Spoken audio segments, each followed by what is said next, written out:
We're going to take another look at our forecast with Storm Track team meteorologist Garrett Hamilton. Garrett. There certainly will be a lot of traffic out there for the opening of Chick-fil-A. If you are headed out this afternoon, you may want to grab an umbrella, but this morning, I think a lot of us are going to see dry conditions. Temperatures this morning are a little bit on the warm side. We're sitting in the upper 50s across most of southern Illinois, mid 60s further south, and a few of us are even sitting into the lower 70s across Kennett and across Union City this morning. Now, we do have a wind advisory to tell you about. This is for the Boot Heel of Missouri and into northwestern Tennessee. It goes into effect at 9 o'clock this morning and runs until 1 a.m. tomorrow morning. Within the advisory, we could see between 10 and 20 mile per hour winds with gusts possibly as high as 40 miles per hour. Here's what we're tracking this morning on the radar. Not a whole lot of activity, but just further south, we are keeping an eye on the remnants of Hurricane Francine that are going to move off towards the north. So today, the major weather story is going to be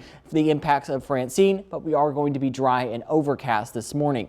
Widespread rain will continue as we get into the day tomorrow, and we are tracking scattered rain chances as we get into the weekend. Here's what we're looking at this morning outside in Carterville. Temperatures by 9 a.m. should be around 69 degrees, 79 by 12 p.m., 81 today for the high. We will see at least a 20% chance of those isolated showers by 9 o'clock, 40% chance by 3 p.m., 60% chance by 6 p.m., and then we will see those widespread rain chances settle in overnight. Here's what we're tracking hour by hour. By 7 a.m., we could see a few isolated showers across our southern counties. Those will likely remain isolated through the lunchtime hour, but a few of those moderate rain bands will start to impact us in our southern counties around lunchtime, and then those bands will very slowly migrate off towards the north. Some of the heavier bands will start to impact our southern counties by 3 p.m. and as we get into the dinner time hour, I do suspect that a lot of those heavier bands will start to impact far southern Illinois, western Kentucky, and southeastern Missouri.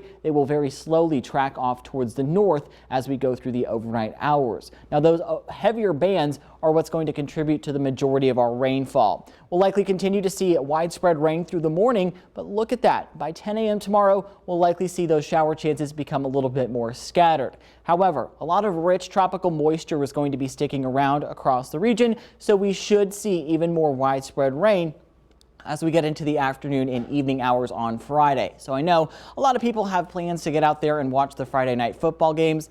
A lot of us are going to be dodging some rain showers and even a little bit of thunder and lightning. We'll still see a lot of rain that lasts through Saturday morning at midnight.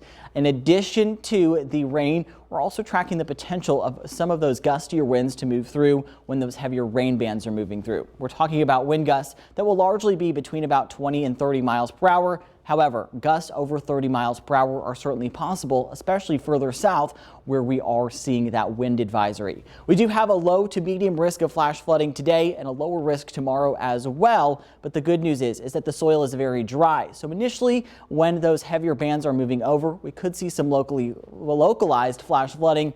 However, we likely will see that flash flooding threat mitigate because the soil will be able to absorb all of that rain. We'll likely see isolated to scattered rain chances last through Saturday and Sunday before drying out as we get into early next week. But when all is said and done, we could see between 1 and 3 inches broadly, with 2 to 4 inches further south. And of course, a couple of spots could see over 4 inches of rain. You are going to want to keep the Storm Track 3 app right there in the palm of your hand. You'll be able to track all of our rain chances along with us. Temperatures as we go throughout the next couple of days will be lingering on the cool side. Upper 70s for tomorrow and Saturday, lower 80s for Sunday. That is, of course, associated with all the cloud cover and rain chances that we are going to be seeing. 85 for today with a 90% chance of scattered showers and storms. 78 for Friday, 77 Saturday, 80 Sunday, 81 Monday. Lots of rain to talk about for Thursday, Friday, and Saturday.